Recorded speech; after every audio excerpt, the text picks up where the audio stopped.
एक बार गिद्धों का झुंड उड़ता उड़ता एक टापू पर जा पहुंचा।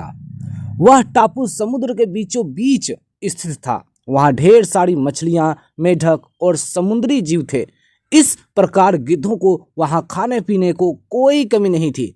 सबसे अच्छी बात यह थी कि वहां गिद्धों का शिकार करने वाला कोई जंगली जानवर नहीं था। गिद्ध वहां बहुत खुश थे। इतना आराम का जीवन उन्होंने पहले देखा नहीं था।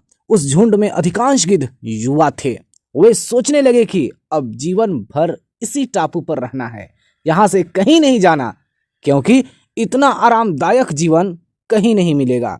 लेकिन उन सबके बीच में एक बूढ़ा गिद्ध भी था। वह जब युवा गिद्धों को देखता तो चिंता में पड़ जाता। वह सोचता कि यहाँ के आरामदायक जीवन का इन युवा गिद्धों पर क्या असर पड़ेगा। क्या ये वास्तविक जीवन का अर्थ समझ पाएंगे? यहाँ इनके सामने किसी प्रकार की चुनौती नहीं है। ऐसे में जब कभी मुसीबत इनके सामने आ गई तो ये कैसे उसका मुकाबला करेंगे? बहुत सोचने के बाद एक दिन बूढ़े गिद्ध ने सभी गिद्धों की सभा बुलाई। अपनी चिंता जताते हुए वह सबसे बोला, इस टापू में रहते हुए हमें बहुत दिन हो गए हैं। मेरे विचार से अब हमें वापस उसी जंगल में चलना चाहिए जहां से हम आए हैं। यहाँ हम बिना चुनौती का जीवन जी रहे हैं। ऐसे में हम कभी भी मुसीबत के लिए तैयार नहीं हो पाएंगे। युवा गिद्धों ने उसकी बात सुनकर भी अनसुनी कर दी। उन्हें लगा कि बढ़ती उम्र के असर से बूढ़ा गिद्ध सठिया गया है, इसलिए ऐसी बेकार की बातें कर रहा है। उन्होंने टापू की आराम की जिंदगी छोड़कर जाने से मना कर दिया। बूढ़े गिद्ध ने उन्हें समझाने की कोशिश की। तुम सब ध्यान नहीं दे रहे कि आराम के आदी हो जाने के कारण तुम लोग उड़ना तक भूल चुके हो।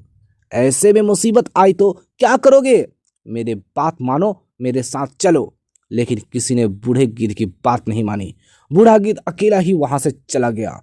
कुछ महीने बीते। एक दिन बूढ़े गिद्ध ने टापू पर गए गिद्धों की खोज खबर लेने की सोची और उड़ता उड़ता उस टापू पर पहुंचा।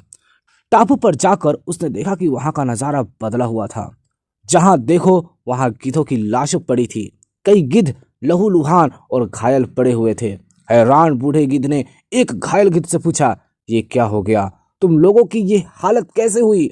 घायल गिद्ध ने बताया, आपके जाने के बाद इस टापू पर बड़े मजे की जिंदगी जी रहे थे, लेकिन एक दिन एक जहाज यहाँ आया।